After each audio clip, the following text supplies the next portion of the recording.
In today's video, we're going to be talking about water. Stay with me, guys.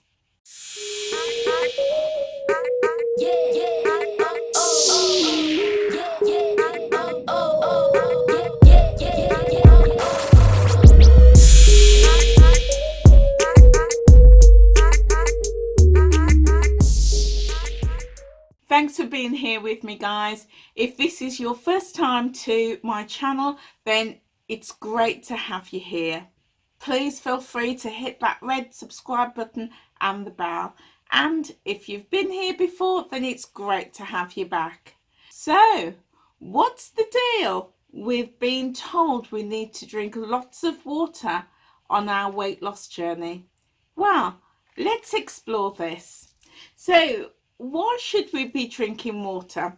Well, I believe that there is no scientific evidence to prove that drinking water helps you lose weight. But in my case, I know that when I'm drinking lots of water, it means that I'm not drinking sugary drinks and lots of alcohol, and therefore, because I'm replacing that with water, I'm not consuming the calories that I would have done in those sugary drinks. And that, I believe, is really helping me on my weight loss journey. There's lots of research available that says that we should be drinking about 6 to 8 glasses of water each day. So we're going to explore that a little bit, because I'm not even sure where that has come from. So does that mean that if you're a young person and if you're an elderly person, maybe you've got some health conditions, or you're pregnant, or you're physically active, does that mean that everybody needs to drink 6 to 8 glasses of water a day? I'm not sure. We're going to explore that in a little bit. Well, what we do know, and I know this from my own personal research, is that our bodies, the average human body, or rather the average adult human body, consists of 50 to 60% of water. So what that means is we are losing water every single day. We're losing water when we sweat, when we even at rest, when we're breathing, and obviously when we go to the toilet and when we perspire. So we're losing water all the time. So it then makes sense that we need to replace that water with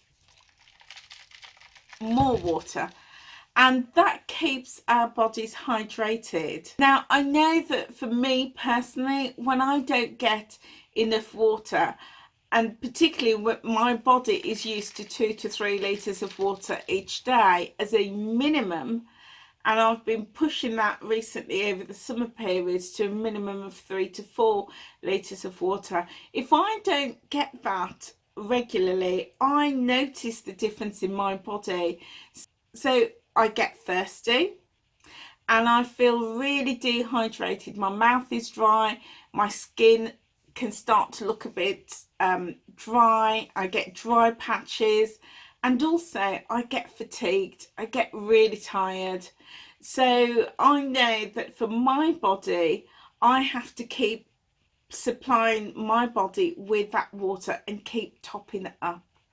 And everybody may suffer different symptoms, so it's really important to understand what your symptoms of dehydration is, and then to ensure that you minimize that by having lots of water. So the big question is, how much water should we be drinking every day? Well, let's explore that to see whether everybody needs 6 to 8 glasses of water a day. Well, from the research that I've done, I've discovered that there are a couple of factors that will determine how much water a person needs every day. And some of these factors are as follows. The first factor is your diet. Depending on the types of foods that you're eating, it may mean that you might need more or less water. So for example, if you have a lot of sugary and salty food in your diet, then yes, that may make you feel more dehydrated. But if you're having lots of vegetables or water-based foods like cucumber and lettuces, for example, those tend to be high water content foods. So you may need less water when you consume those products. Another factor is your level of activity. So if you are very active and you walk and you run every day or regularly, then chances are you're sweating out and perspiring out a lot of your water out of your body, and therefore you're going to need to top that up. So your level of water consumption is likely to be much higher than somebody who isn't as active, who is perhaps more sedentary and sitting at home every day. So and I know that myself, is that if I go out for a walk, I've finished one of these bottles of water even before I get home, and then when I'm home I still need another 1 or 2 bottles of water to top me up. So yes, and that will vary as well, because if I'm more active one day I might be drinking 4 or 5 litres of water, and on days where I'm not as active and I'm staying at home, I may struggle a little bit to even get 2 litres of water in. So it's going to vary from person to person depending on their activity level. Now, if like me you take medication for health conditions, that may also mean that you might need to have more water. And I know that in my case, because some of the medications that I'm taking means that I'm flushing out and going to the toilet more, and therefore I need to replace that with more water. So again, I might need more than the standard or typical 6 to 8 glasses of water a day. Another factor is age, and it's said that with age the body tends to lose its capacity to hold water, so often they're going to the toilet more. And I know for me, as I get older, I'm going to the toilet more, so therefore I need to replenish that with more water. Another factor is the weather, the season and the climate. So at the moment the weather is really beautiful here in the UK, and we've got some beautiful sunny days, and I've been drinking lots of water, on average about 4 to 5 litres of water a day, just to keep me hydrated, because it's so humid and I'm sweating a lot, so I'm drinking more. Now on days where it's cooler and when it rains, I find that typically I don't drink as much, and I really have to focus and push to get my 2 to 3 litres of water in. And I know that again, when I'm on holiday, or some of you may live in really hot sunny climates, but when you're in the sun, then often we get more dehydrated, so therefore more water is needed. There's other conditions that can cause you to want and need more water.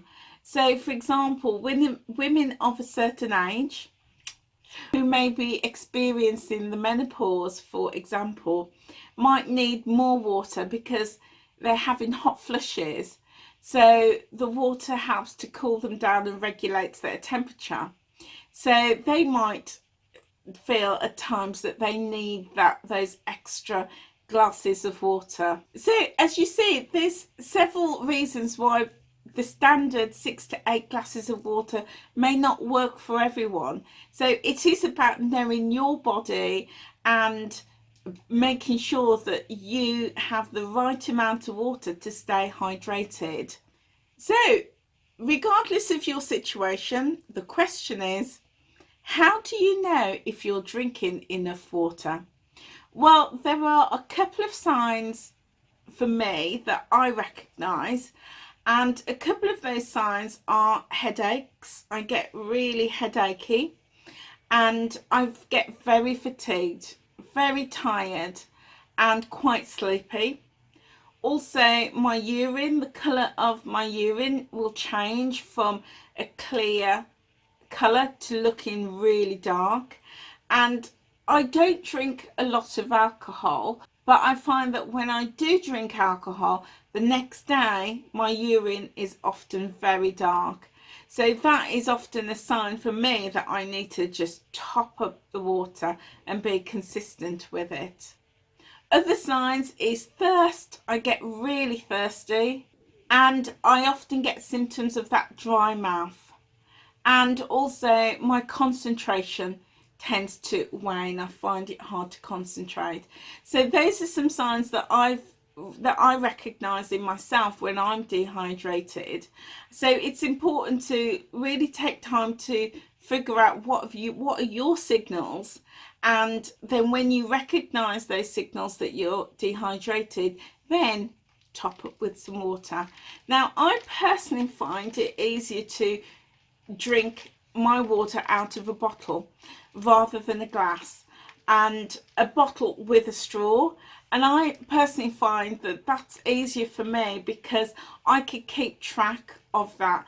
Now, my water bottle is 750 mils, so I will aim to drink about 4 to 5 of these each day as a minimum, and I start straight away in the morning. So usually when I wake up, I will have at least a bottle of water. Having a water bottle for me works really well. And or even when I'm at home, I will take my water bottle around with me from room to room, upstairs, downstairs, out in the garden. I've always got my water bottle. So I've actually got 2 of these, and what I do is I have one always topped up with water and the other one in the fridge, or sometimes I put it in the freezer, so that I've always got cold icy water. So I like using water bottles, and I will just top it up, and it helps me to keep track of how much water I've had. So I know that a lot of people struggle with drinking water. So here are a few tips to help you increase your water consumption. Think about ways to flavour your water. So I sometimes will take pieces of fruit and drop them in my water bottle, and it could be anything from apples, oranges, lime, lemon. I've even tried cucumber, mangoes, pineapple, any fruit that you want. Just take a little bit and drop it in the water. And what I do is I will just crush that fruit a little bit just to release the flavour and leave it in there, and then it's really nice and refreshing. And certain fruits will give you much sweeter tasting water, such as pineapples and melon. Those will give you a really sweet flavoured water, and it's a great way to flavour your water without the added sugar. You can also use herbs as well. And sometimes I will have basil in my water. Again, just take a couple of leaves, crush it and drop it in, and it gives the water a really nice fresh flavour. But also things like peppermint or ginger, they're also great to flavour your water. Also think about having fizzy water if you don't like plain water, and maybe do the same, dropping fruit or herbs or cucumber into the water so it flavours it. If you decide you really don't like the water, then think about increasing more water-based foods into your diet. So things like cucumbers, lettuce leaves, courgettes, tomatoes, celery, bell peppers. Those are all high water content vegetables and can really help to make that difference to start getting and staying hydrated. Also think about fruit. I mean, Did you know that the average orange contains over 100 mils of water? I didn't know that. I found that out as part of my research. So yes, there's lots of fruits that are high in water, and a few of them are your berries, strawberries, raspberries, blueberries, blackberries, citrus fruits and melons, all really high in water. So those are some ways that you can increase the water content into your body via your food if you don't like drinking the liquid stuff. So some general benefits of good hydration means that you can help to really regulate your body's temperature. Hydration also supports digestion, helps us to digest our food. It's also essential for carrying the nutrients and the oxygen around our blood. It's essential for carrying oxygen and nutrients to the cells in our body. And it has a really important function in eliminating toxins from our body through our waste. And it's said to optimize brain function. So in a nutshell, water is essential to the functioning of our bodies, to keep our bodies working well. So guys, I hope you found those tips of value. Always remember to consult your doctor or a medical professional if you're experiencing any symptoms that could be related to dehydration, but also if you want to increase your water content on a daily basis, also seek medical and professional advice. Okay guys, I'm off to finish my water and I will see you on another video. Please hit that red subscribe button and the bell if you found this video of value, and also give me the thumbs up by liking this video, and also leave me a comment in the comment section below. Let me know how much water you're drinking every day. How do you make sure that you stay hydrated, and share any tips that you have for helping us in our community to try different things, different flavours to help us keep our levels of hydration up. Okay guys, great to have you with me. I will see you on another video. Take care.